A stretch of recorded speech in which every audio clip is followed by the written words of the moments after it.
science is communism. This documentary explains what an open source society is and why it would be better than our current trading, political, religious-based society. Enjoy! Freedom of thought and freedom of speech allows the good ideas to float and the bad ideas to sink. Therefore, the only way to get to the truth is through freedom of speech. In a decaying society, art, if it is truthful, must also reflect decay. And unless it wants to break faith with its social function, art must show the world as changeable and help to change it. In the past, throughout almost all of human history, the main threat to human survival was nature. Today, it is culture. Deadly riots over the government's plan to avoid defaulting on its loans is that the unemployment keeps rising, and it has to keep rising just because you have an excess supply of goods. This is all borrowed money that our kids will have to repay. And that debt is owned by banks in other countries. M-O-N-E-Y, in the form of a convenient personal loan. Show me a filter cigarette that delivers the taste, and I'll eat my hat. 45. Malt liquor. Are you hot? Is the US planning to bomb Iran? There are claims that America is sponsoring terror attacks in Iran. The allegations come from a militant group's leader, who was captured in Iran on Tuesday. He says he met with CIA agents in Pakistan, who promised to supply arms to his organization. That's a claim Washington denies. There's strong, and then there's army strong. There is an analogy that comes from the world of games. It was used quite some time ago by a psychologist named James Dobson. I first learned it from my grandmother. Now, my grandmother was a wonderful person. She taught me how to play the game Monopoly. She understood that the name of the game is to acquire. She would accumulate everything she could, and eventually she would become the master of the board. And then she would always say the same thing to me. She'd look at me and she'd say, "One day, you'll learn to play the game." One summer I played Monopoly almost every day, all day long. And that summer, I learned to play the game. I came to understand that the only way to win is to make a total commitment to acquisition. I came to understand that money and possessions, that's the way that you keep score. And by the end of that summer, I was more ruthless than my grandmother. I was ready to bend the rules if I had to win that game. And I sat down with her to play that fall. I took everything she had. I watched her give her last dollar and quit in utter defeat. And then she had one more thing to teach me. Then she said, "Now it all goes back in the box. All those houses and hotels, all the railroads and utility companies, all that property, and all that wonderful money. Now it all goes back in the box. None of it was really yours. You got all heated up about it for a while, but it was around a long time before you sat down at the board. And it will be here after you're gone. Players come, players go. Houses and cars, titles and clothes, even your body. Because the fact is that everything I clutch and consume and hoard is going to go back in the box, and I'm going to lose it all."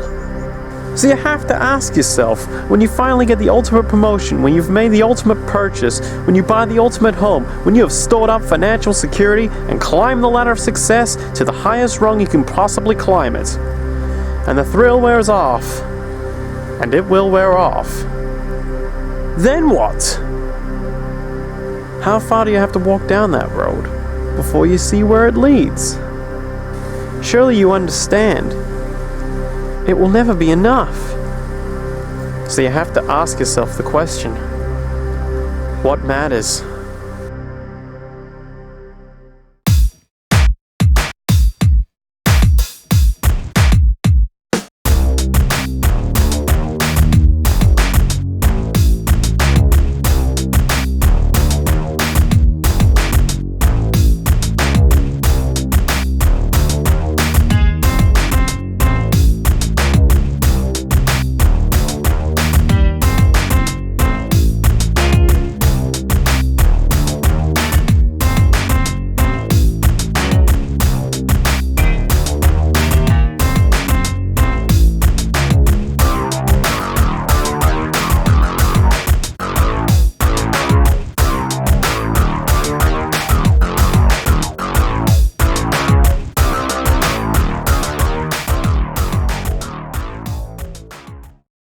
The reason we're here is that it's out of control. Modern psychology has a word, which is probably used more than any other word in psychology. It is the word maladjusted. And there are some things in our society which I am proud to be maladjusted. And I call upon all men of goodwill to be maladjusted to these things until the good society is realised. In any case, the path to establishing an ideal society is a long journey and our time is limited. If we forget to take a step forward every day, that journey could stretch to infinity. Therefore, what is it that a cross needs the most, Excel? Me? Could it be like money? No, if you mean the valueless currency that is currently being circulated within the current corrupt society, then a cross needs none of that. What do we need? We need resources! Acquiring resources is what we need to successfully realize our ideals. Resources! Let's imagine for a moment we had the option to redesign human civilization from the ground up. What if, hypothetically speaking, we discovered an exact replica of the planet Earth, and the only difference between this new planet and our current one is that human evolution had not occurred. It was an open palette. No countries, no cities, no pollution, no Republicans, just a pristine open environment. So, what would we do? Well, first we need a goal, right? And it's safe to say that goal would be to survive. And not to just survive, but to do so in an optimized, healthy, and prosperous way. Most people indeed desire to live, and they would prefer to do so without suffering. Therefore, the basis of this civilization needs to be as supportive and hence sustainable for human life as possible, taking into account the material needs of all the world's people while trying to remove anything that could hurt us in the long run. With that goal of maximum sustainability understood, the next question regards our method. What kind of approach do we take? Well, let's see. Last I checked, politics was the method of social operation on Earth. So what do the doctrines of the Republicans, Liberals, Conservatives, or Socialists have to say about societal design? Not a damn thing. Okay then, what about religion? Surely the great creator had to have left some blueprints somewhere. Nope, nothing I can find. Okay then, so what's left? It appears something called science.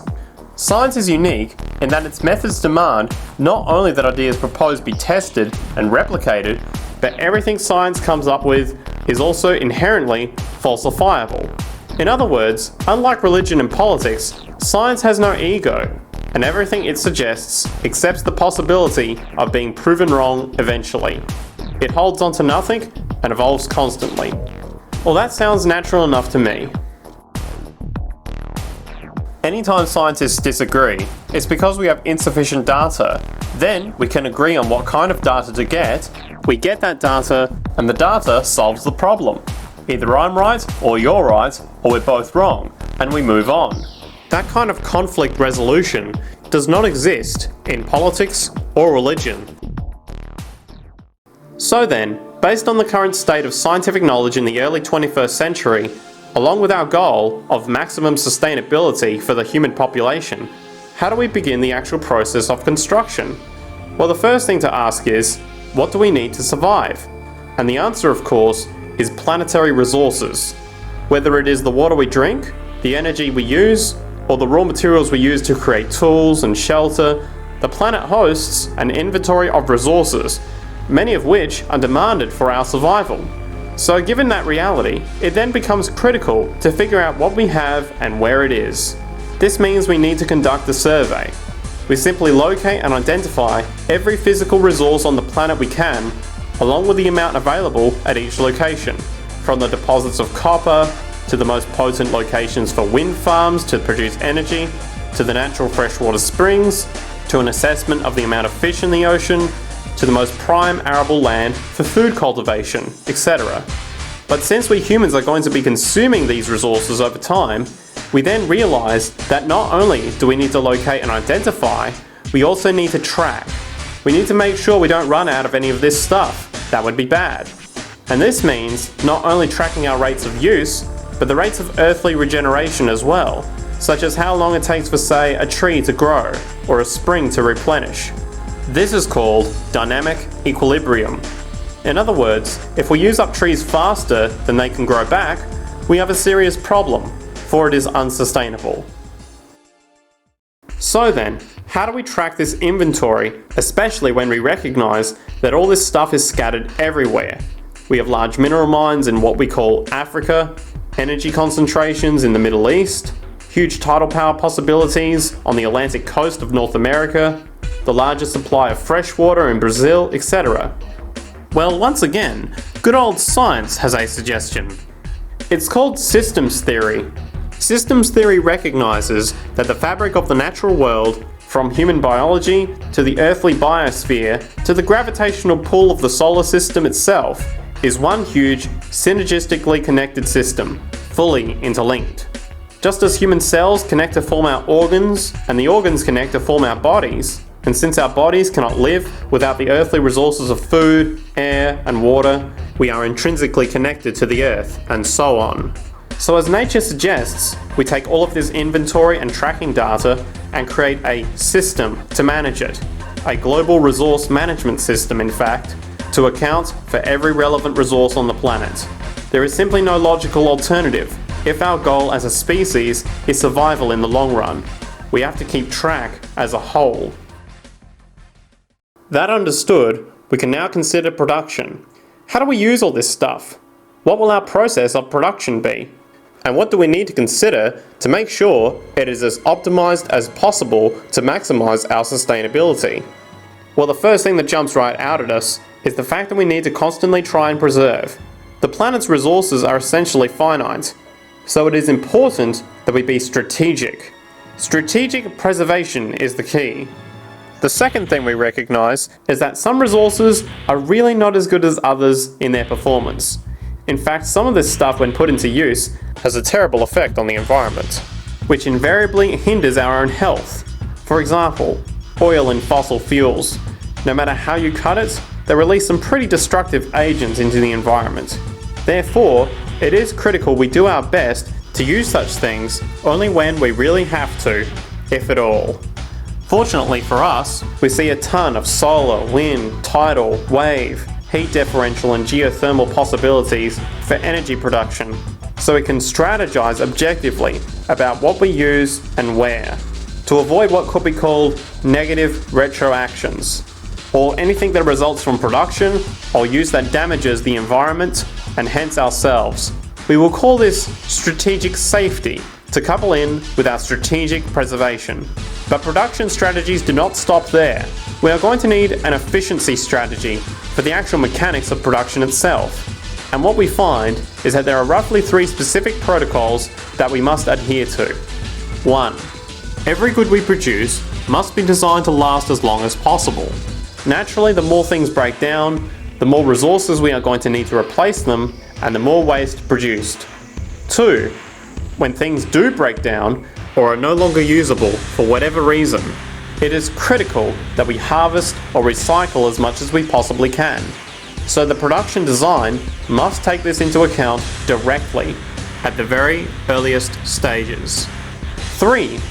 Quickly evolving technologies such as electronics, which are subject to the fastest rates of technological obsolescence, would need to be designed to foreshadow and accommodate physical updates. The last thing we want to do is throw away an entire computer system just because it has only one broken part or is outdated. So we simply design the components to be easily updated, part by part, standardized and universally interchangeable, foreshadowed by the current trend of technological change. And when we realize that the mechanisms of strategic preservation, strategic safety, and strategic efficiency are purely technical considerations devoid of any human opinion or bias, we simply program these strategies into a computer which can weigh and calculate all the relevant variables, allowing us to always arrive at the absolute best method for sustainable production based on current understandings.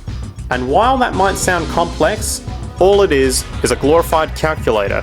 Not to mention that such multivariate decision-making and monitoring systems are already used across the world today for isolated purposes. It is simply a process of scaling it out.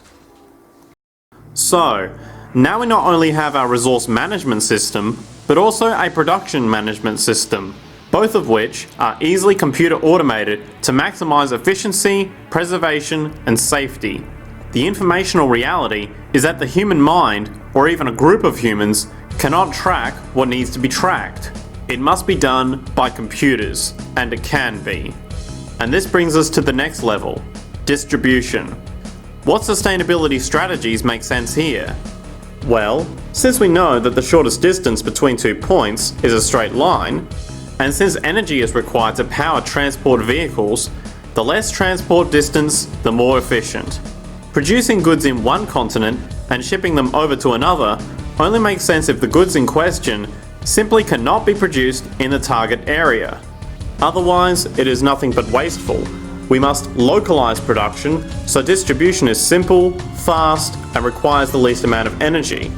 We'll call this the proximity strategy, which simply means we reduce the travel of goods as much as possible, whether raw materials or finished consumer products.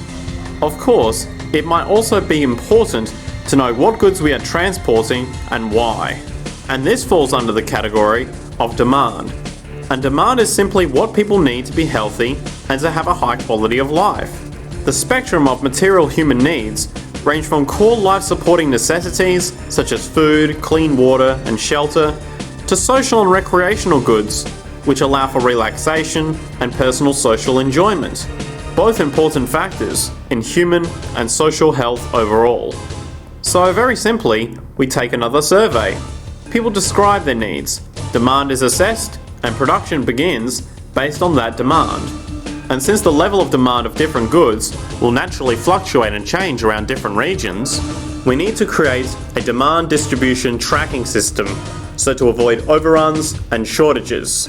Of course, this idea is old news. It is used in every major store chain today to make sure they keep up with their inventory. Only this time, we are tracking on a global scale. But wait a minute. We really can't fully understand demand if we don't account for the actual usage of the good itself. Is it logical and sustainable for every single human to, say, have one of everything made, regardless of their usage? No, that would be simply wasteful and inefficient. If a person has a need for a good, but that need is only for, say, 45 minutes a day on average, it would be much more efficient if that good was made available to them and to others when needed. Many forget that it isn't the good that they want, it is the purpose of that good. When we realize that the good itself is only as important as its utility, we see that external restriction, or what some might call today ownership, is extremely wasteful and environmentally illogical in a fundamental economic sense. So, we need to devise a strategy called strategic access. This would be the foundation of our demand distribution tracking system, which makes sure we can meet the demand of the population's needs for access of whatever they need when they need it. And as far as physically obtaining the goods, centralized and regional access centers all make sense for the most part, placed in close proximity to the population, and a person would simply come in, take the item, use it, and when finished, return it when it is no longer needed. Sort of how a library works today. In fact, these centers could not only exist in the community in the way we see local stores today, but specialized access centers would exist in specific areas where often certain goods are utilized, saving more energy with less repeat transport. And once this demand tracking system is in order, it is tied into our production management system, and of course into our resource management system, hence creating a unified, dynamically updating global management machine that simply makes sure we remain sustainable. Starting with securing the integrity of our finite resources, moving to make sure we only create the best, most strategic goods possible, while distributing everything in the most intelligent and efficient way. And the unique result of this preservation-based approach, which is intuitively counter to many, is that this logical, ground-up, empirical process of preservation and efficiency, which can only define true human sustainability on this planet, would likely enable something never before seen in human history: access abundance. Not just for a percentage of the global population, but the entire civilization. This economic model, as was just generalized, this responsible, systems approach to total Earth resource management and processes, designed again to do nothing less than to take care of humanity as a whole in the most efficient and sustainable way, could be termed a resource-based economy, a natural law economy, or an open source society. From open source software to open source hardware, it becomes clear that for scientific advancement to go beyond a certain point, humanity would need to make a significant jump or value shift from a religious, property-based society to an open source, scientifically based society. Religion, the dominion of the human mind. Property, the dominion of human needs. And government, the dominion of human conduct, represent the stronghold of man's enslavement and all the horrors it entails. Any design that someone comes up with would be recorded into a public domain or library, because an invention is actually a discovery, since our reality has already allowed the design to exist. The current social value of claiming ownership is halting our social evolution. Property, as it's currently understood, ignores how our reality works. Nothing can be separated from society. Everything is interconnected. This fact is clearly shown through the man-made enforcement of copyright. It is not a natural law. So, this idea of a resource-based economy was defined in the 1970s by social engineer Jacques Fresco. He understood back then that society was on a collision course with nature and itself. Unsustainable on every level. And if things didn't change, we would destroy ourselves, one way or another. Are all of these things you are saying, Jacques, could they be built with what we know today, or are you guessing based on what we know today? No. All of these things can be built with what we know today. It would take 10 years to change the surface of the Earth, to rebuild the world into a second Garden of Eden. The choice lies with you. The stupidity of a nuclear arms race, the development of weapons, trying to solve your problems politically by electing this political party or that political party, that all politics is immersed in corruption. Let me say it again. Communism, socialism, fascism, the Democrats, the liberals, we want to absorb human beings.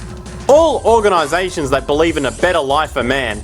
There are no Negro problems, or Polish problems, or Jewish problems, or Greek problems, or women's problems. They're human problems.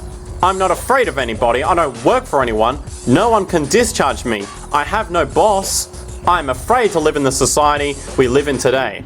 Our society cannot be maintained by this type of incompetence. It was great, the free enterprise system, about 35 years ago. That was the last of its usefulness. Now we've got to change our way of thinking or perish. The horror movies of the future will be our society, the way it didn't work. And politics would be part of a horror movie. Well, lots of people today use the term cold science because it's analytical, and they don't even know what analytical means. Science means closer approximations to the way the world really works. So it's telling the truth is what it is. A scientist doesn't try to get along with people. They tell them what their findings are. They have to question all things. And if some scientist comes up with an experiment that shows certain materials have certain strengths, other scientists have to be able to duplicate that experiment and come up with the same results. Even if a scientist feels that an aeroplane wing, due to mathematics or calculations, can hold up a given amount of weight, they still pile sandbags on it to see when it breaks. And they say, you know, my calculations are right, or they are not correct. I love that system because it's free of bias and free of thinking that math can solve all the problems. You have to put your math to test also. I think that every system that can be put to test should be put to test, and that all decisions should be based upon research. A resource-based economy is simply the scientific method applied to social concern, an approach utterly absent in the world today. Society is a technical invention, and the most efficient methods of optimized human health, physical production, distribution, city infrastructure and the like reside in the field of science and technology, not politics or monetary economics. It operates in the same systematic way as, say, an aeroplane, and there is no Republican or liberal way to build an aeroplane.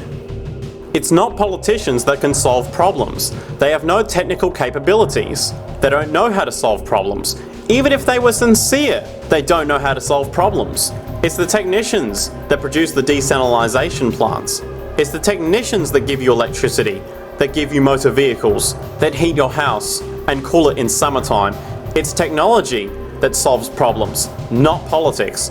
Politics cannot solve problems because they're not trained to do so. Likewise, nature itself is the physical referent we use to prove our science, and it is a set system, emerging only from our increased understanding of it. In fact, it has no regard for what you subjectively think or believe to be true. Rather, it gives you an option. You can learn to fall in line with its natural laws and conduct yourself accordingly, invariably creating good health and sustainability, or you can go against the current to no avail. It doesn't matter how much you believe you can just stand up right now and walk on the wall next to you. The law of gravity will not allow it. If you do not eat, you will die. If you are not touched as an infant, you will die. As harsh as it may sound, nature is a dictatorship, and we can either listen to it and become in harmony with it, or suffer the inevitable adverse consequences. Wikipedia. Right to property. The right to property is often classified as a human right for natural persons regarding their personal possessions. John Locke. Natural rights to life, liberty, and property. This is a false premise. Property intrinsically avoids nature. There's nothing natural about it. This land was purchased legally. You destroyed a natural habitat, drained its resources, then abandoned it to rot. There is nothing legal about that. Arguments for property will be dressed up nicely, yet the contradiction that selfishness equals selflessness will remain. Firstly, Mother Nature provides laws, not rights. Rights are a fictional political ideology. These laws consist of if-then statements. If a person is treated badly, then they'll mirror and magnify negative behaviour. And property has come from the social conditions from us treating each other badly. It's not a natural right. Why? Well, there are three things that allow property to exist: defense, offense, and expansion of territory. It's very easy to deduce that violence and war are bad for our health. Only a psychopath is unable to piece together emotion with logic in a balance and would consider property a human nature or a natural right. It is increasing our scientific understandings cooperatively that progresses humanity, not dividing ourselves with property. Take the Wikipedia article on trade, for example. Trade is the voluntary exchange of goods, services, or both. Trade is also called commerce. Again, right off the bat, that's a false premise. Trading is violence, not voluntary or equal. It's two parties both attempting to use deception to gain the better end of the deal. Using such words to describe trading is propaganda. On a social scale, we're ignorantly and religiously choosing to use this dysfunctional violent social system at our own detriment, but on the individual level, this is not voluntary. It is forced through a mass of apathetic people, status quo defenders, whose minds have been corrupted. The masses' assumption, if trading didn't benefit society, then people wouldn't do it. The reason why people trade is because it benefits both parties. It's just that, an assumption, talking out of your ass. Not critically thinking about the effects of what you're doing, shrugging off science. These are hallmarks of a psychopath. Vanity, shallow personalities are awful for our social health. Nothing in all the world is more dangerous than sincere ignorance and conscientious stupidity. So, a resource-based economy is nothing more than a set of proven, life-supporting understandings where all decisions are based upon optimized human and environmental sustainability. It takes into account the empirical life ground which every human being shares as a need, regardless again of their political or religious philosophy. There is no cultural relativism to this approach. It isn't a matter of opinion. Human needs are human needs, and having access to the necessities of life, such as clean air, nutritious food, and clean water, along with a positively reinforcing, stable, nurturing, non-violent environment is demanded for our mental and physical health, our evolutionary fitness, and hence the species survival itself. A resource-based economy would be based upon available resources. You can't just bring a lot of people to an island or build a city of 50,000 people without having access to the necessities of life. So when I use the term a comprehensive systems approach, I'm talking about doing an inventory of the area first and determining what that area can supply. Not just architectural approach, not just design approach, but design must be based on all of the requirements to enhance human life, and that's what I mean by an integrated way of thinking. Food, clothing, shelter, warmth, love, all those things are necessary, and if you deprive people of any of them, you have a lesser human being, less capable of functioning. As previously outlined, a resource-based economy's ground-up, global, systems approach to extraction, production, and distribution is based upon a set of true economic mechanisms or strategies which guarantee efficiency and sustainability in every area of the economy. So, continuing this train of thought regarding logical design, what is next in our equation? Where does all this materialize? Cities. The advent of the city is a defining feature of modern civilization. Its role is to enable efficient access to the necessities of life, along with increased social support and community interaction. So, how would we go about designing an ideal city? What shape should we make it? Square? Trapezoid? Well, given we are going to be moving around the thing, we might as well make it as equidistant as possible for ease. Hence, the circle. What should the city contain? Well, naturally we need a residential area, a goods production area, a power generation area, an agricultural area. But we also need nurturing as human beings, hence culture, nature, recreation, and education. So, let's include a nice open park, an entertainment events area for cultural purposes and socializing, and educational and research facilities. And since we are going to be working with a circle, it seems rational to place these functions in belts based on the amount of land required for each goal, along with ease of access. Very good. Now let's get down to specifics. First, we are going to need to consider the core infrastructure or intestines of the city organism. These would be the water, goods, waste, and energy transport channels. Just as we have water and sewage systems under our cities today, we would extend this channeling concept to integrate waste recycling and delivery itself. No more mailmen or rubbish collectors. It is built right in. We could even use automated pneumatic tubes and similar technologies. Same goes for transport. It needs to be integrated and strategically designed to reduce or even remove the need for wasteful, independent automobiles.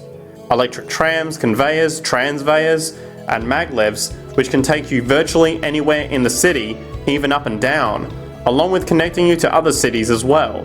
And of course, in the event a car is required, it is automated by satellite for safety and integrity. In fact, this automation technology is in working order right now. Automobile accidents kill about 1.2 million people every single year, injuring about 50 million. This is absurd and doesn't have to occur. I like it. Jeez. I like it a lot. Yeah, spectacular. It really is. These engineers are wizards. They really are. We're going into autopilot mode now. So much like cruise control, I'm just gonna turn it on. At that point, my hands are off the wheel, my foot's off the accelerator, off the brake. The top camera is going to read that 30-mile-per-hour sign. It's going to adjust the speed while navigating through the lane course. Once again, not touching a thing. The car's driving itself. The bottom camera is reviewing the lines. Top camera is reading signs. It's going to read that 25-mile-per-hour sign. Once it straightens out, she's going to slow down automatically. I'm going to press the blinker. She's going to initiate a lane change automatically, all by herself. Between efficient city design and automated driverless cars, this death toll could be virtually eliminated. So, what is ET3? ET3 stands for Evacuated Tube Transport Technologies. ET3 is quite literally space travel on Earth. a global transportation system that is environmentally friendly, low cost, secure, silent, fast, and safe. If you take aspects of maglev technology, which have been in use for over 50 years, and wrap it in a 5-foot diameter tube, and pump out the air, you are then left with airless and friction-free conditions needed for space travel on Earth. Architecture. On the macro level, we have our city in a circular shape, so continuing this theme, this decagon-shaped building would provide maximum efficiency. With the elevator in the center, surrounded by stairs, this building could provide a variety of options for the occupants to enjoy. A restaurant, an office, an asylum, a disco. There could also be a hydroponics or aquaponics floor. Also, wind power and solar power collectors on the rooftop. The most unique element could be a small train that loops around the city that could visit one of the floors. When we surpass the social values which hold back science, we'll no longer be building unnecessary, traditional, and inefficient rectangle and temple-like structures. Activity will be concentrated for the sake of social efficiency, since we are one human family. Life is easier in collaboration with each other, without a lack of privacy, without unnecessary separation, with room for everyone.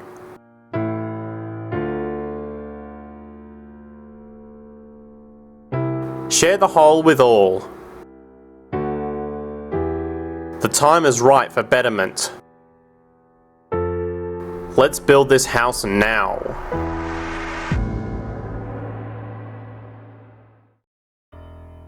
Agriculture.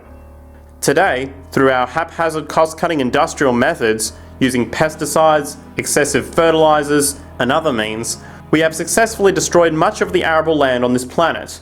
Not to mention, also extensively poisoning our bodies. All the food is poison. All the food is poison. In fact, industrial and agricultural chemical toxins now show up in virtually every human being tested, including infants. Fortunately, there is a glaring alternative, the soilless mediums of hydroponics and aeroponics, which also reduce nutrient and water requirements by up to 75% of current usage. Food can now be organically grown on an industrial scale in enclosed vertical farms, such as in 50-story 1-acre plots, virtually eliminating the need for pesticides and hydrocarbons in general. This is the future of industrial food cultivation, efficient, clean, and abundant. So such advanced systems would be, in part, what comprise our agricultural belt, producing all the food required for the entire city's population, with no need to import anything from the outside, saving time, waste, and energy. Aquaponics. So now we're going to share with you guys what an aquaponics system is, and it's pretty much right here. As you guys can see, we got a big tank on the bottom, and this is simply a fish tank. It's holding fish. There's lots of fish growing in there, the tilapia that you can't eat or just keep as pets. And then what happens is the fish are living in the fish tank, and they're getting fed with the fish food, which is the only input in this system. The fish eat the fish food, and then guess what? They create waste, much like us, right? The fish make the pee and the poop, and then that basically gets in the water, and then what they do is they take the water and they pump it up into this top bed. And in this top bed, they pump the water up, and then the water filters through this rock here, the cinder, and it basically filters down and then goes back in and then comes back out and sprays back into the tank there. You can see a little where it's spraying out. And what the plants do is the plants actually filter the fish pee and poop and put it back into the water. Want to feed the world? Let's start by asking, how are we going to feed ourselves? Or better, how can we create conditions that enable every community to feed itself?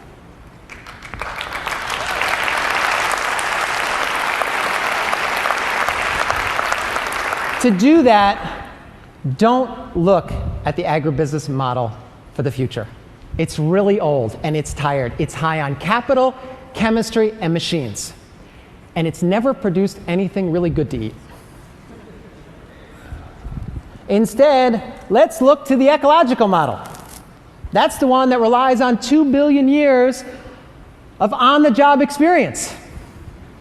Look to Miguel. Farmers like Miguel. Farms that aren't worlds unto themselves. Farms that restore instead of deplete. Farms that farm extensively instead of just intensively.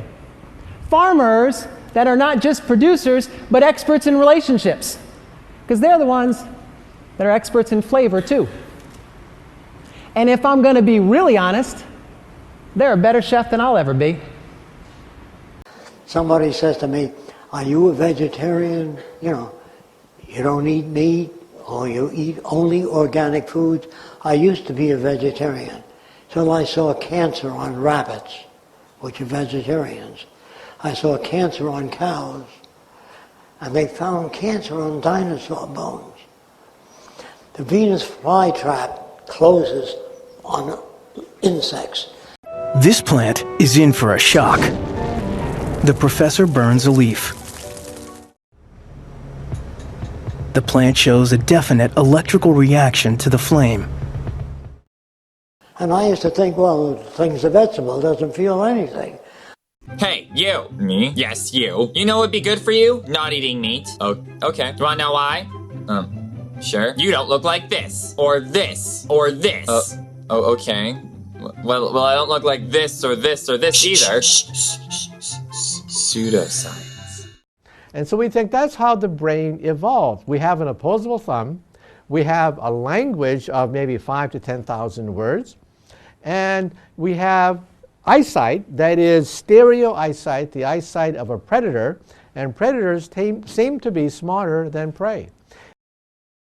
And speaking of energy, the energy belt would work in a systems approach to extract electricity from our abundant renewable mediums, specifically wind, solar, geothermal, and heat differentials, and if near water potentials, tidal and wave power. To avoid intermittency and to make sure a positive net energy return occurs, these mediums would operate in an integrated system, powering each other when needed, while also storing excessive energy to large supercapacitors under the ground, so nothing can go to waste. And not only does the city power itself, particular structures will also power independently and generate electricity through photovoltaic paints, structural pressure transducers, the thermocouple effect, and other current but underutilized technologies.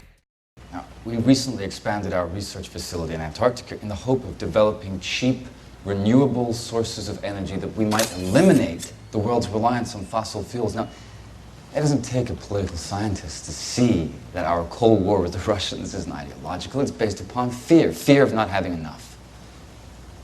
But if we make resources infinite, we make war obsolete. But of course, this begs the question, how does this technology, and goods in general, get created in the first place? This brings us to production. The industrial belt, apart from having hospitals and the like, would be the hub of factory production. Completely localized overall, it would of course obtain raw materials by way of the global resource management system just discussed, with demand being generated by the population of the city itself. As far as the mechanics of production, we need to discuss a new, powerful phenomenon which was sparked very recently in human history and is on pace to changing everything. It's called mechanization, or the automation of labor. Gentlemen, ladies, the future is now.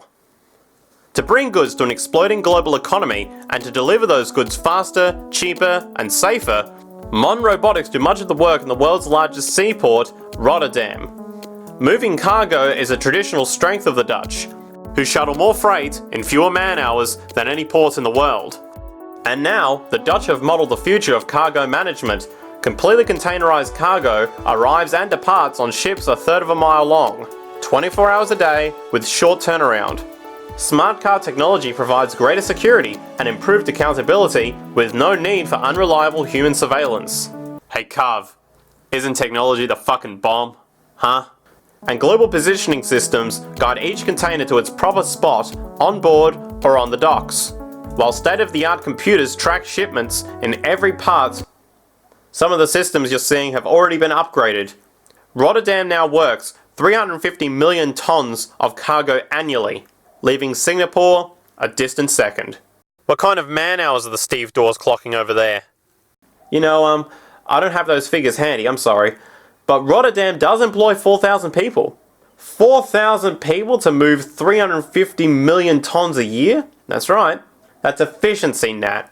By eliminating some of the more dangerous work, the Rotterdam technologies have reduced employee work-related accidents and injuries by 60%. I think we can all be pretty happy with that, can't we? Question, yes? You can't get hurt if you ain't working, right? Yeah, the GPS readings, are they exactly... No, they work with all kinds of cargo and all kinds of weather. You're talking history, right? I'm talking now. Because down here it's still, who's your old man till you've got kids your own? Then it's, who's your son? But after the horror movie I've seen today, robots! Piers full of robots! My kid will be lucky if he's even punching numbers 5 years from now. Well, if you look around you, you'll notice that almost everything we use today is built automatically. Your shoes, your clothes, your home appliances, your car, and so on. They are all built by machines in an automatic way. Can we say that the society has not been influenced by these major technological advancements? Of course not. These systems really dictate new structures and new needs, and they make a lot of other things obsolete. So, we have been going up in the development and use of technology in an exponential way. So, definitely, automation is going to continue. You cannot stop technologies that just make sense. Labour automation through technology is at the bottom of every major social transformation in human history. From the agricultural revolution and the invention of the plough, to the industrial revolution and the invention of the powered machine, to the information age we live in now, through essentially the invention of advanced electronics and computers. And with regard to advanced production methods today, mechanisation is now evolving on its own, moving away from the traditional method of assembling component parts into a configuration into an advanced method of creating entire products in one single process. Like most engineers, I'm fascinated by biology because it is so full of examples of extraordinary pieces of engineering. What biology is the study of things that copy themselves. Of course, that's as good a definition of life as we've got. Again, as an engineer, I've always been intrigued by the idea of machines copying themselves. RepRap is a three-dimensional printer. That's to say, it is a printer that you plug into a computer, and instead of making two-dimensional sheets of paper with patterns on, it makes real, physical, three-dimensional objects. Now there's nothing new about that. 3D printers have now been around for about 30 years. The big thing about RepRap is that it prints most of its own parts. So if you've got one, you can make another one and give it to a friend, as well as being able to print lots of useful things. From the simple printing of basic household goods in your home, to the printing of an entire automobile body in one swoop, advanced automated 3D printing now has the potential to transform virtually every field of production, including home construction. Contour crafting is actually a fabrication technology. The so-called 3D printing, when you directly build 3D objects from a computer model, using contour crafting, it will be possible to build a 2,000 square foot home entirely by the machine in one day. The reason that people are interested in automating construction is that it really brings a lot of benefits. For example, construction is pretty labor intensive, and although it provides jobs for a sector of the society, it also has issues and complications. For example, construction is the most dangerous job that there is. It is worse than mining and agriculture, that has the highest level of fatality in almost every country. Another issue is the waste. An average home in the United States has 3 to 7 tons of waste. So this is huge if we look at the impact of construction. And knowing about 40% of all materials in the world are used in construction. So a big waste of energy and resources, and big damage to the environment as well. Making homes using hammers and nails and wood with the state of our technology today is really absurd, and will go the way of our labour class in regards to manufacturing in the United States. Recently, there was a study by economist David Autor of MIT that states that our middle class is obsolete and being replaced by automation. Quite simply, mechanization is more productive, efficient, and sustainable than human labour in virtually every sector of the economy today. Machines do not need vacations, breaks, insurance, pensions, and they can work 24 hours a day, every day. The output potential and accuracy compared to human labour is unmatched. The bottom line, repetitive human labour is becoming obsolete and impractical across the world. And the unemployment you see around you today is fundamentally the result of this evolution of efficiency in technology. For years, market economists have dismissed this growing pattern, which could be called technological unemployment, because of the fact that new sectors always seem to emerge to reabsorb the displaced workers. Today, the service sector is the only real hub left and currently employs over 80% of the American workforce, with most industrialized countries maintaining a similar proportion. However, this sector is now being challenged increasingly by automated kiosks, automated restaurants, and even automated stores. Economists today are finally acknowledging what they have been denying for years. Not only is technological unemployment exacerbating the current labour crisis we see across the world due to the global economic downturn, but the more the recession deepens, the faster the industries are mechanising. The catch, which is not realised, is that the faster they mechanise to save money, the more they displace people, the more they reduce public purchasing power. This means that while the corporation can produce everything more cheaply, fewer and fewer people will actually have money to buy anything, regardless of how cheap they become. The bottom line is that the labour for income game is slowly coming to an end. In fact, if you take a moment to reflect on the jobs which are in existence today, which automation could take over right now if applied, 75% of the global workforce could be replaced by mechanization tomorrow.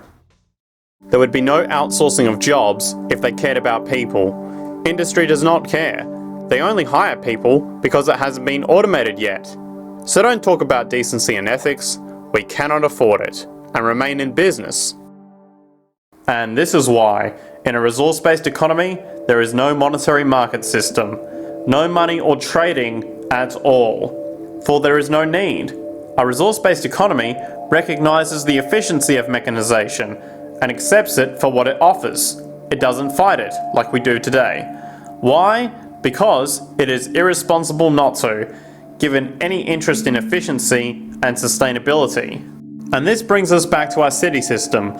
In the centre is the Central Dome, which not only houses the educational facilities and transportation hub, it also hosts the mainframe that runs the city's technical operations.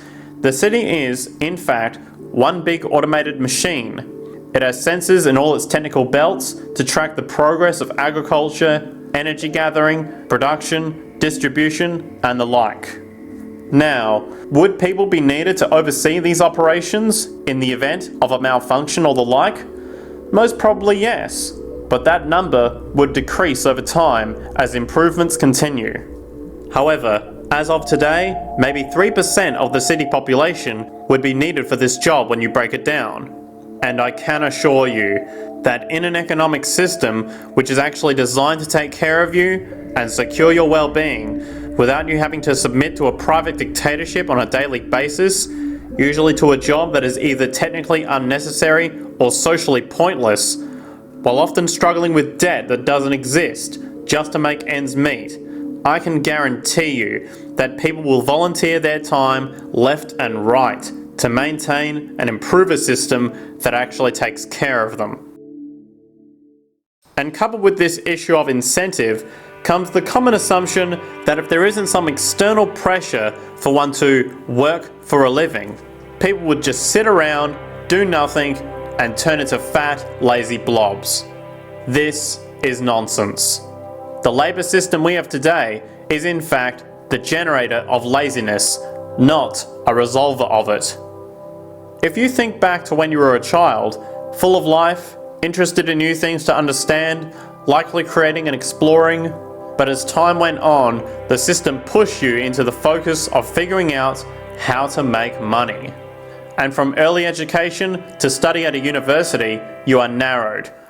One day I'll be rich from making these actual things in my factory. And then you won't be rich and I'll be non-lonely because I'll have money to keep me company. That's a fucking bad plan. Only to emerge as a creature which serves as a cog in a wheel in a model that sends all the fruits to the upper 1%. We must do away with the absolutely specious notion that everybody has to earn a living. It is a fact today that 1 in 10,000 of us can make a technological breakthrough capable of supporting all the rest. The true business of people should be to go back to school and think about whatever it was they were thinking about before somebody came along and told them they had to earn a living. Scientific studies have now shown that people are, in fact, not motivated by monetary reward when it comes to ingenuity and creation. The creation itself is the reward. You're brought up to believe that you shall earn your living by the sweat of your brow. That holds people back. Drudgery, repetitive jobs make people ignorant. It robs them. In our society, which is a resource-based economy, machines free people. You see, we can't imagine that because we've never known that kind of world. I'm a very, very lazy person. I believe that people shouldn't have to work. So I spend 40 or 50 or 60 hours a week working on trying to remove the need for human beings to do work. Now by this I don't mean creative work, I don't mean interesting work. I think that the human has the absolute right to go and do what they want to do, when they want to do it, as long as that doesn't interfere with anyone else's rights. But I don't see that humans should have to spend 40 or 50 hours a week essentially slaving away doing repetitive mundane tasks that machines could easily do. From efficiency principles being built into software to generate housing designs, to then be printed by a 3D printer, to classical music being generated by software, machines assisting us with our creativity make life increasingly more interesting. It is our ignorant social values, trading, money, religion, and politics that are incompatible with this technological progress. In real terms, anyone caught downloading popular shows like Game of Thrones or House of Cards could be sued for an unlimited dollar sum. And can only more violently clash if we refuse to change. When we surpass the concept of requiring people to do monotonous labour to live, while impossibly competing with technology, and allowing machines to do the boring labour that needs to be done, the incentive that arises will be to improve technology in all its forms. The fear people have of technology is unfounded, as it is us who decides whether we use technology for an ignorant, sick purpose, such as weapons, drones, bombs, etc., or the construction of a society which takes care of itself and the environment. The measure of a civilization is how it treats its weakest members. Currently, machines follow exact, programmed instructions without any conscious thought as to whether they're doing something productive or destructive. On a science fiction tone, if a more conscious machine intelligence arises, it would likely see long-term survival as a more logical choice than, say, the TV show Robot Wars or Battle Bots. This is a projection from our war culture onto technology. Propaganda masking as entertainment. The smarter your kids are, the better my life will be, because they will be contributing more constructively to the environment and to my life, because everything that we devise within a resource-based economy would be applied to society. There would be nothing to hold it back. If people have access to the necessities of life without servitude, debt, barter, trade, they behave very differently. You want all these things available without a price tag. Now then, you gotta have a price tag. What will motivate people? If a man gets everything he wants, he will just lay around in the sun. This is the myth they perpetuate. People in our culture are trained to believe that the monetary system produces incentive. If they have access to things, why should they want to do anything that will lose their incentive? That's what you're taught to support the monetary system. When people have access to the necessities of life, their incentives change. What about the moon and the stars? New incentives arise. If you make a painting that you enjoy, you will enjoy giving it to other people, not selling it. You know, the harder you work, the more you should be paid. But I think that's a very demeaning conception of not only of what work is, but what human beings are like.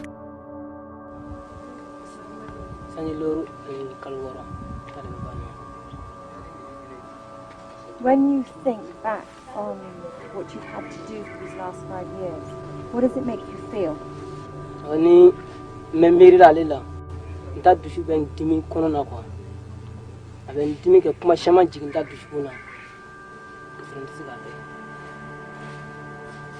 The cocoa goes into making chocolate. Have you ever tasted chocolate?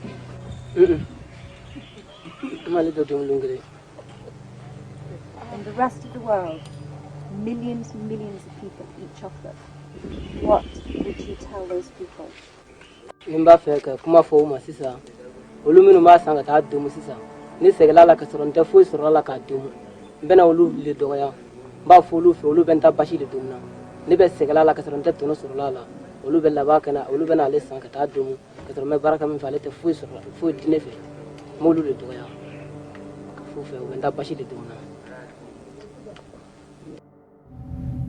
Money doesn't exist in the 24th century.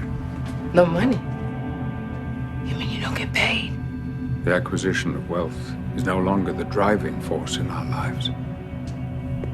We work to better ourselves and the rest of humanity. Money in fact appears to only serve as an incentive for repetitive, mundane actions, a role we have now shown can be replaced by machine. So when it comes to innovation, the actual use of the human mind, the monetary incentive has proven to be a hindrance, interfering and detracting from creative thought. And this might explain why Nikola Tesla, the Wright brothers, and other inventors who have contributed massively to our current world, never showed a monetary incentive to do so. Money is in fact a false incentive and causes 100 times more distortion than it does contribution. Good morning, class. Please settle down. The first thing I would like to do is go around the room and ask what everyone would like to do when they grow up.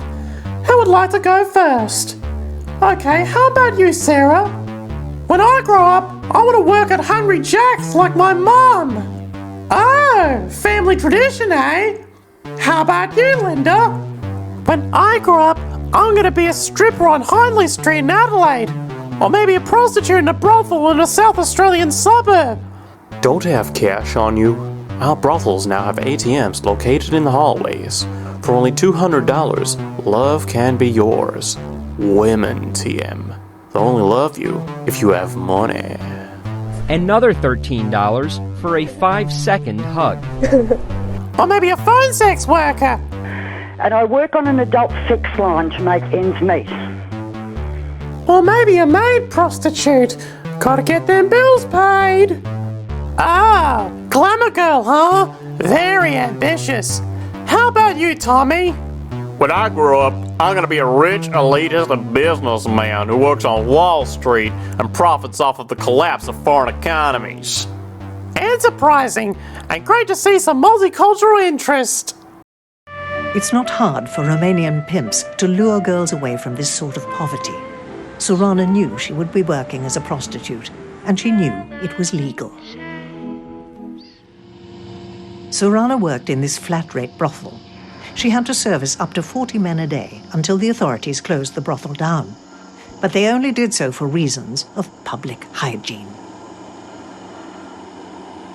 Non-stop să te culci cu bărbații. Deci nu mâncat la timp, nu dormit, stres mare, nervi, trebuia să nu refuz niciun client cum ar veni, nu trebuia să fii, nu știu, n-am cuvinte să explic, e rău. As stated before, a resource-based economy applies the scientific method to social concern, and this isn't limited to simply technical efficiency. It also has the consideration of human and social well-being directly and what comprises it. What good is a social system if, in the end, it doesn't produce happiness and peaceful coexistence? So, it is important to point out that with the removal of the money trading system and the necessities of life provided, we would see a global reduction in crime by about 95% almost immediately. 4. There is nothing to steal, embezzle, scam or the like. 95% of all people in prisons today are there due to some monetary-related crime or drug abuse. And drug abuse is a disorder, not a crime. Now, alcohol has been known in the Western world for thousands of years, and there was plenty of drunkenness, even in ancient times. But there's no alcoholism, for the most part. Alcoholism came around in the 18th century with the rise of capitalism. You can make a very good case that one of the medical outcomes, or one of the health outcomes of capitalism is addiction. In other words, can you understand people in isolation from the system in which they live? Well, the answer is that you can't, because the biology of human beings is shaped by the psychological and social environment in which they live. So, what about the other 5%, the truly violent? Often seeming to some as being violent for the sake of being violent. Are they just evil people? Why don't you just get the fucking cop's camera to shine it up your fucking pussy and film the little criminal coming out? This is crime prevention. Here comes another illiterate, unwanted child. Cuff him, Banano.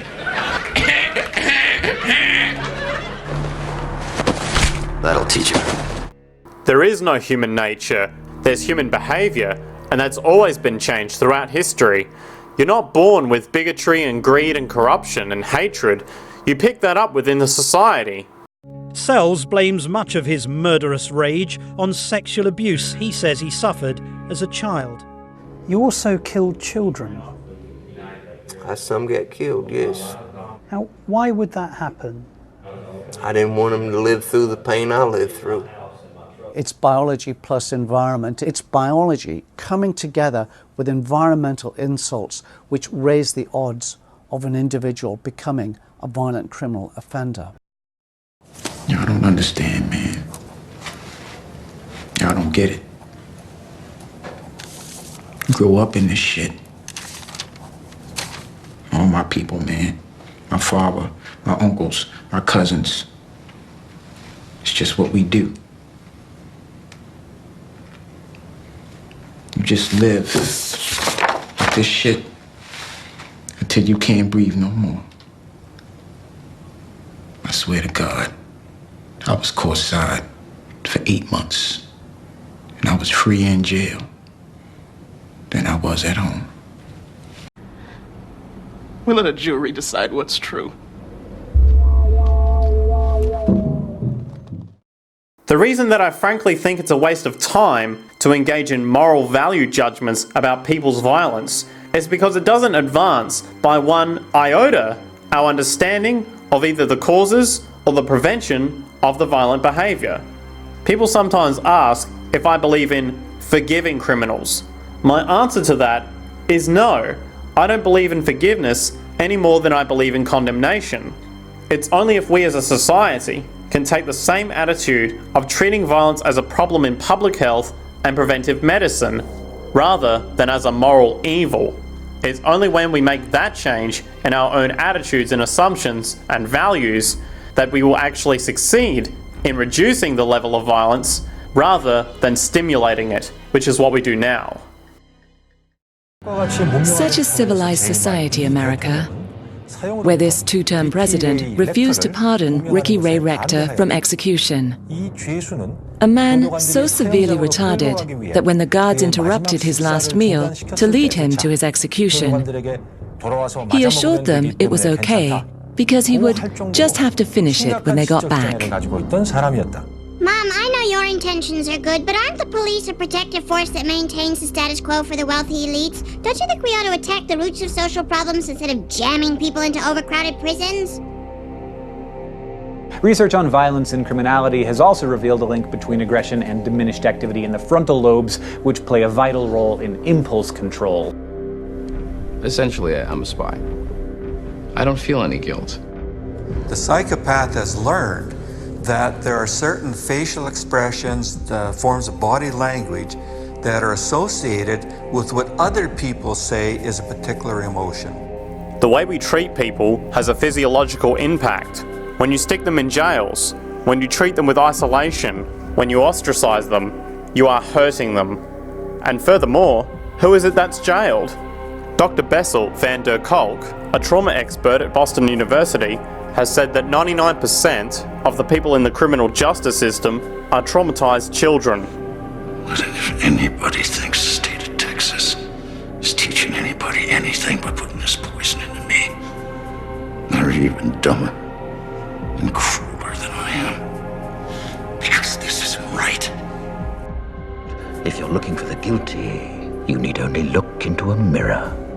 Last year, there were more corpses on the 3 Law and Order franchises, which are all set in Manhattan. There were more dead people shown on that show than there were actual homicides in Manhattan.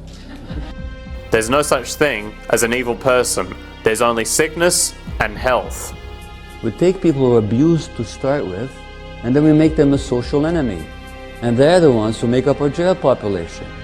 So when we try and rescue them if we can, and if we fail to rescue them, then we persecute them for the rest of their lives. The death penalty is the best legislation the government ever put in. The more justice you seek, the more hurt you become. Because there's no such thing as justice.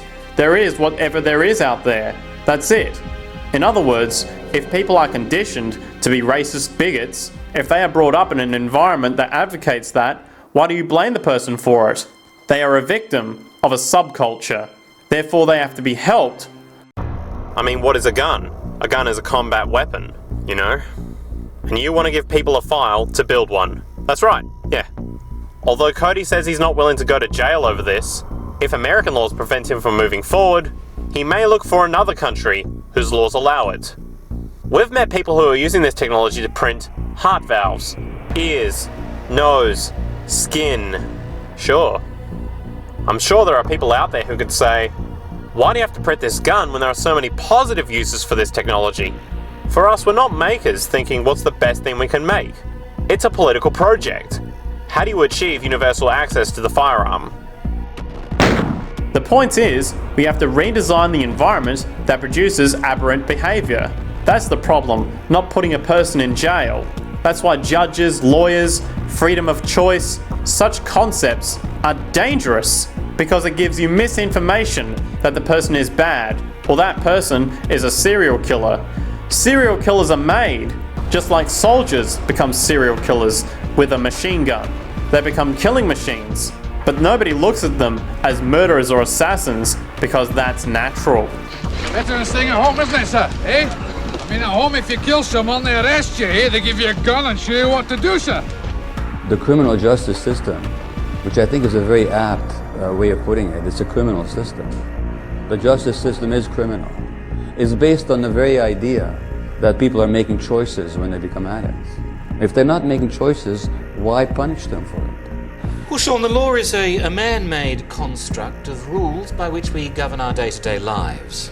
Yes, I think leave the jokes to the evening, David.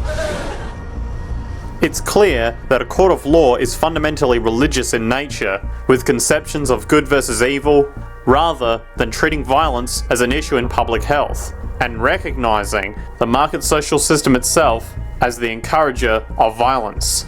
You are amoral, are you not? You are feeding off the violence and the despair of the drug trade. You're stealing from those who themselves are stealing the lifeblood from our city. You are a parasite who leeches off just like you, the culture of drug. Excuse me? What? I got the shotgun. Got the briefcase. It's on the game though, right?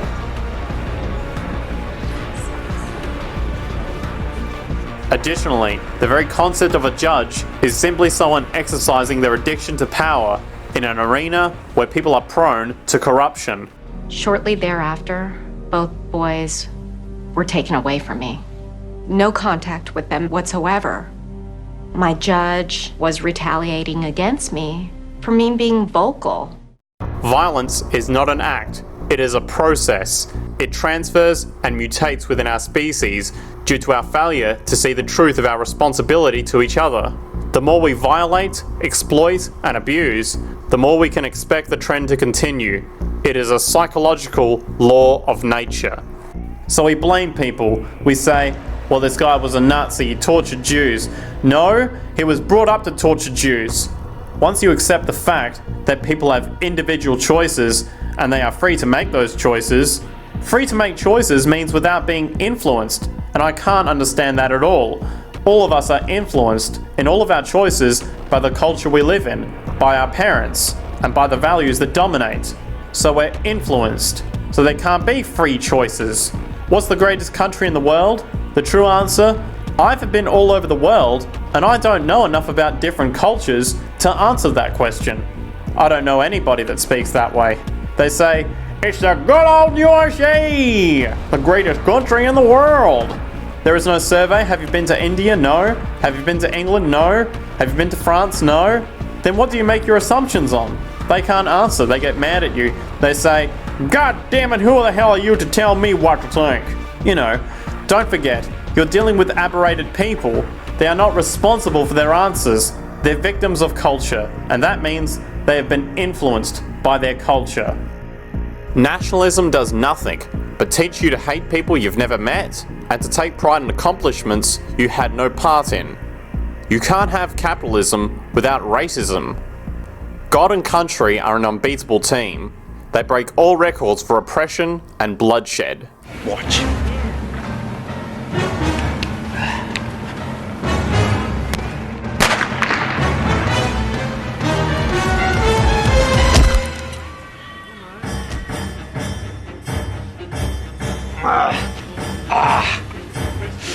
And remember, sports fans, patriotism is a form of racism.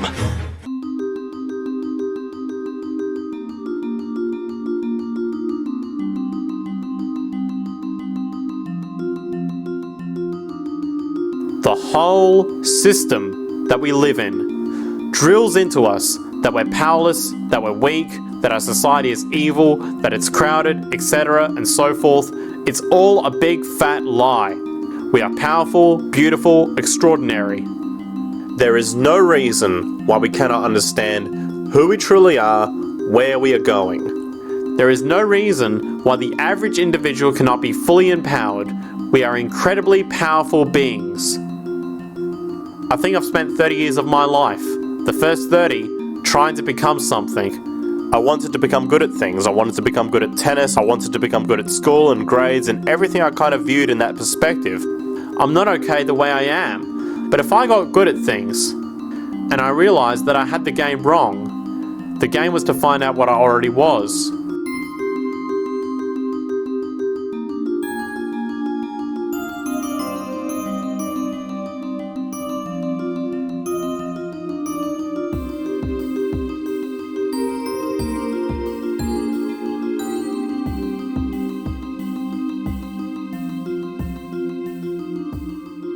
Now in our culture, we've been trained for individual differences to stand out.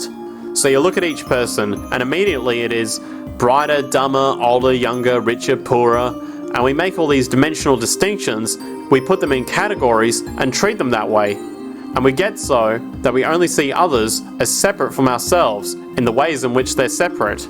And one of the dramatic characteristics of experience is being with another person and suddenly seeing the ways in which they're like you, not different from you. And experiencing the fact that which is essence in you, in which is essence in me, is indeed one. The understanding that there is no they, there's no other. It is all one. And I wasn't born Richard Albert, I was just born as a human being. And then I learned this whole business of who I am and whether I'm good or bad or achieving or not. All that's learned along the way.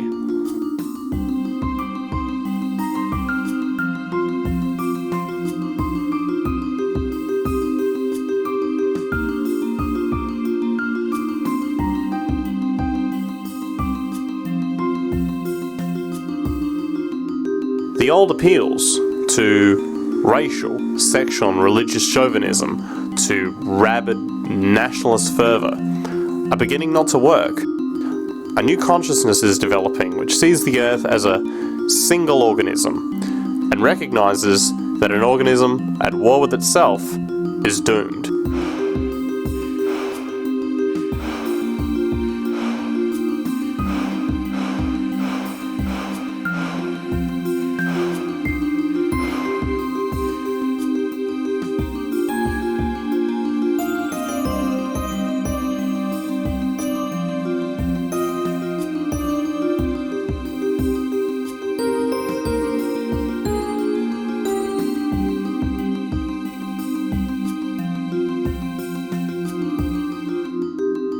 Bill Hicks used to finish his shows with this. Life's like a ride in an amusement park, and when you go on it you think it's real because that's how powerful our minds are. And the ride goes up and down and round and round. It has thrills and chills and it's very brightly coloured. And it's very loud and it's fun for a while. Some have been on the ride for a long time and they begin to question, is this real or is this just a ride? And others have remembered and they come back to us and they say, hey, don't worry, don't be afraid ever, because this is just a ride. And we kill those people. Shut him up. I've got a lot invested in this ride. Shut him up. Look at my furrows of worry. Look at my big bank account, my family. This has to be real. It's just a ride. But we always kill those good guys who try and tell us that. You ever notice that? And let the demons run amok? But it doesn't matter because it's just a ride. And we can change it any time we want. It's only a choice. No effort, no work, no job, no savings and money. Just a choice right now between fear and love.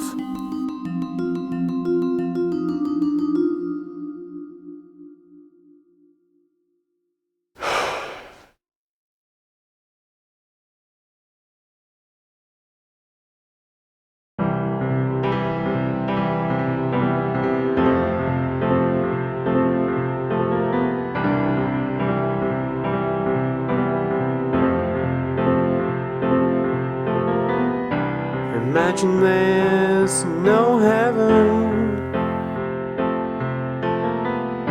It's easy if you try. No hell below us. Above us only sky. Imagine all the people living for today. Imagine there's no countries. It isn't hard to do. Nothing to kill or die for. No immigration too.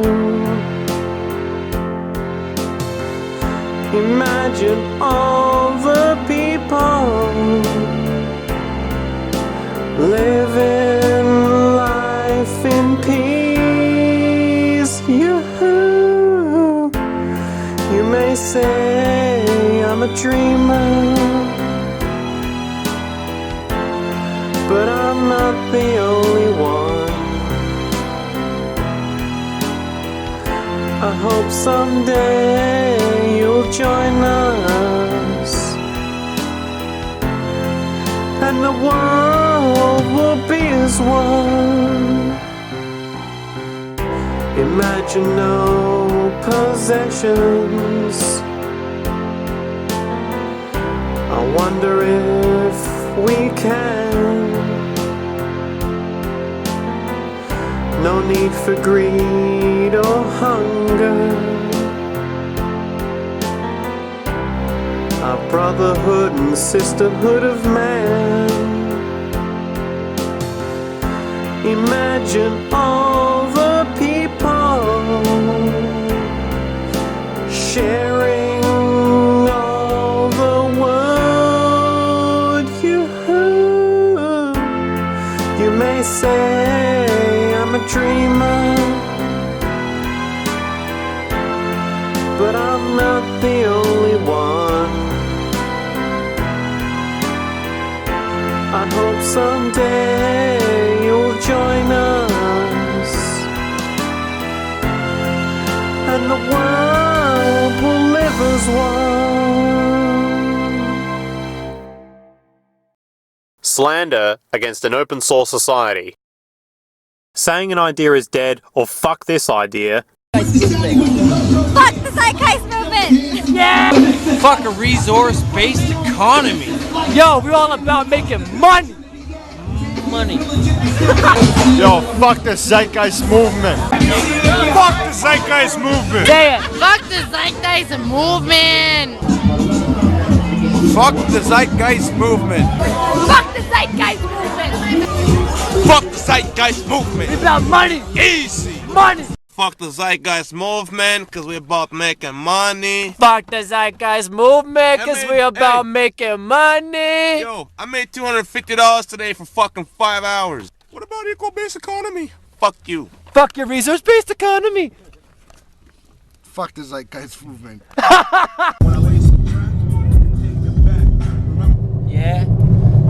You motherfuckers say you want to burn churches and burn banks? That's pretty fucking lunatic to me. I thought the idea was bad enough, let alone fucking wanted to burn churches and banks to do that shit, you know what I'm saying? That shit's just wrong. That's horrible. Disgusting. Nowhere in this film do I suggest people go and burn banks or burn churches. I fucking burn the beliefs that support these institutions though, sure. Religious-based institutions can only exist through people believing in them, unlike natural laws. This market society runs on ignorance. If you actually give society an informed choice between being fucked in the ass by a society that doesn't give a shit about you, versus a scientifically based society focused on human and environmental concern, well, it's up to the audience to decide. I know. See how you go with whatever Mr. Cunt says. Because I'm a capitalist, I will take that deal. I will sell my soul for a better camera. And if you worship me, I will give you a recording deal. Hey yo, half of the fucking Zeitgeist movie was of this one dude named Jack Fresco. So he's like he's the one that actually introduced your resource-based economy. All Jack Fresco did was introduce the resource-based economy. And old Peter Joseph did was introduce the money is bad shit. Well, let's see what the fuck Jack Fresco, the biggest part of your movement, has to say about what your movement knows. The Zeitgeist movement knows nothing. Oh, that's easy. Fuck Jack Fresco then. I support an open source society anyway, not a resource-based economy, TM. I work hard for a living, man, and if we can find out a better way to make money, to better our lives, fuck the zeitgeist movement. Wait. Well, straight up, fuck money! So-called critics of my film have got it completely ass backwards. Money does not improve our lives. This nigga's probably been selling cigarettes and guns to newborn babies. Really improving people's lives? Cunt! We ain't following your movement because I like fucking making money. Lunatic fringe. Gun, nigga, bang, bang, bling. I'm a nigga, you're a nigga, gun, got my gun. Gun, nigga, bang, bang, bling. I'm a nigga, you're a nigga, gun, got my gun. I grab your bum and set off my gun. Me and my niggas have so much fun.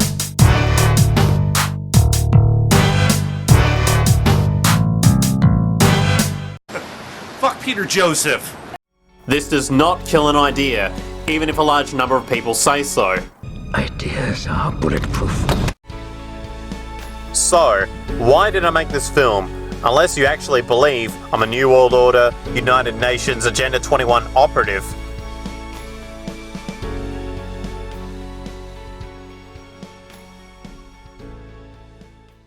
Well, because I want babes draped over me like Peter Joseph.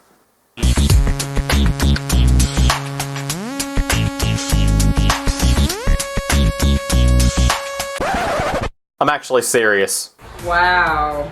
Really? I'm sorry. What do you do for a living?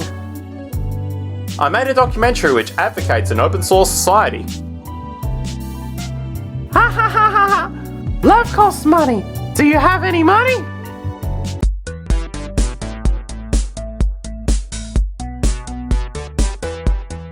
Do you have any money?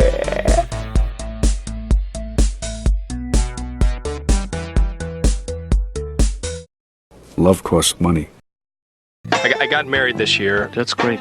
I had to buy an engagement ring, and I have incredibly poor taste in jewelry. I would have preferred just handing my wife the money. Here, will you marry me? No? How much more? Do you take Visa? Yeah, I've got a bit of money. Let me see.